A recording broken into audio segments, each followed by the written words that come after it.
Albert Einstein was teaching at Oxford University. And one day, he just gave an exam of physics to his senior class of physics students. And he was walking on the campus with his assistant.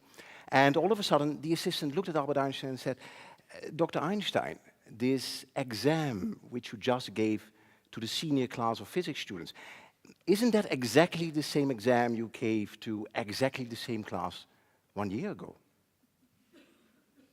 Yeah, said Albert Einstein, it's exactly the same.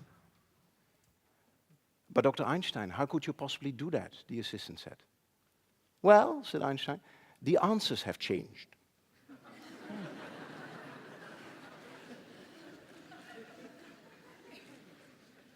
The answers have changed. In other words, what is true for 1942 is even more true for today. We live in a world where the questions might be the same, but the answers have changed. In other words, what has got you here will no longer get you there.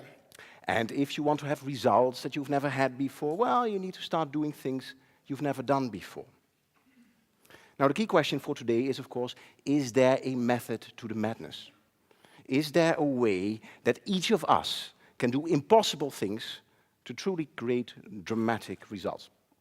And the good news is that the answer to that question is yes. Because what I'm going to explain today is, when it comes to high performance, why the majority is always wrong, and how you can use that to get everything you can out of everything you've got. But let me first introduce you to something interesting, an interesting observation. When people, teams, and organizations, whenever they hit a wall, they tend to do one of two things. They either do more of the same things, or they do less of the same things. But what you very seldom see is that they start to do different things instead. And it's interesting, if you look at the data, approximately 3% of people are inclined to even do different things. And the remaining 97% continues to smash into the wall, like some kind of crazy energy bunny on steroids. And why is that? Why is that? And to understand what is going on here, we need to ask ourselves another question. And the question we need to ask ourselves is, what is the purpose of thinking? What is the purpose of thinking? Now, if you ask that question to a brain scientist, the brain scientist will say, well, the purpose of thinking is to stop thinking. The purpose of thinking is to stop thinking. Now, what does she mean by that? Well, here's the thing. Thinking is a high-energy activity. It takes a lot of energy to think. So whenever we think, we try to think as short as possible, and then we return to automatic pilot. Over 95% of our life, we run on automatic pilot. For example, if you've ever driven a car and then you realize, whoa, what did I do in the past half an hour? That's your brain on automatic pilot. Yeah? Another example, many of you right now are listening to me on automatic pilot. And I know who you are. Yeah. Now, here's the thing. If your brain is an automatic pilot, this leads to what the scientists call mental myopia, also known as tunnel vision. And if you have tunnel vision, that's a bit of a problem, because it confuses people about their own performance. And this is the reason that many people go through life acting like a mediocre race car driver who sits in his car, looks in his rear-view mirror, sees his competition, and is so far behind that they think they are first. Yeah.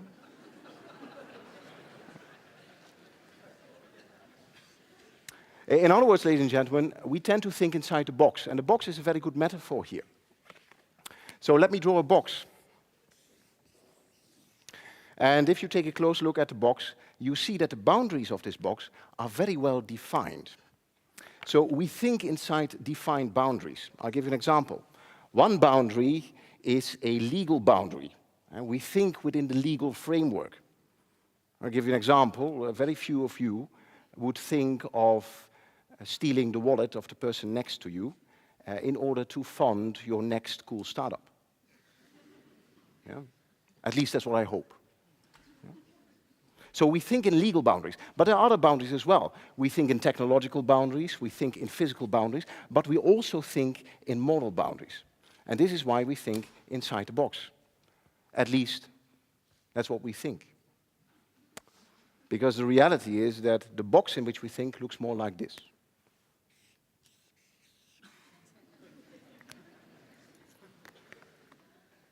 Now, for those of you in the back who cannot see it, the reason is this is a very small box.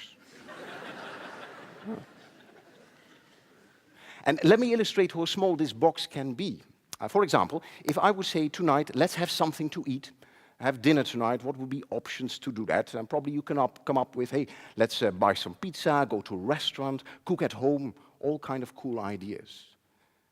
But I believe that very few of you would raise their hand and say, hey, let's go to the highway close by, see if we can pick up some dead animals on the side of the road and prepare ourselves a crispy dinner.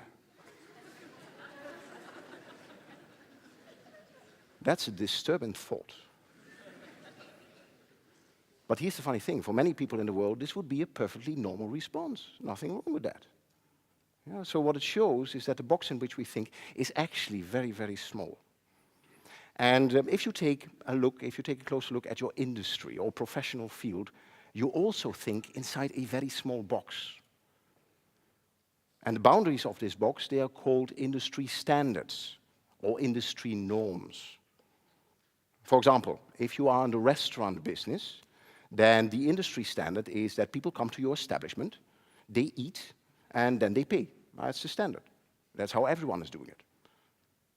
Another example, if you are in the banking business, this norm is that people give you money, you say thank you very much, and you give the money to someone else. I mean, that's banking. So those are standards, those are norms in the industry or professional field. But this is what you need to know. The word norm is an abbreviation for normal. In other words, if you do what everyone else is doing, you get the results that everyone else is getting, and those are normal results. And the thing is, what we are after today are extraordinary results.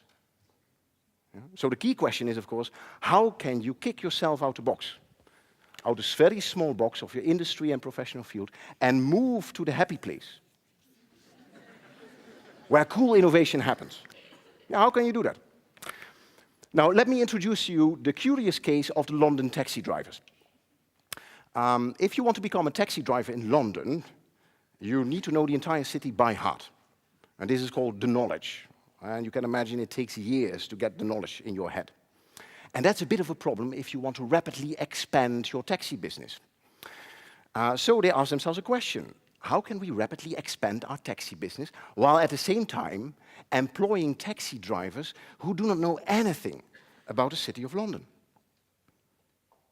And then they came up with a very ingenious solution. What he said is, well, actually, then we make two kinds of taxis. One is a normal taxi, and the other taxi has a big sign on it which says, the driver of this vehicle does not know anything about the city of London, but loves to get directions from you.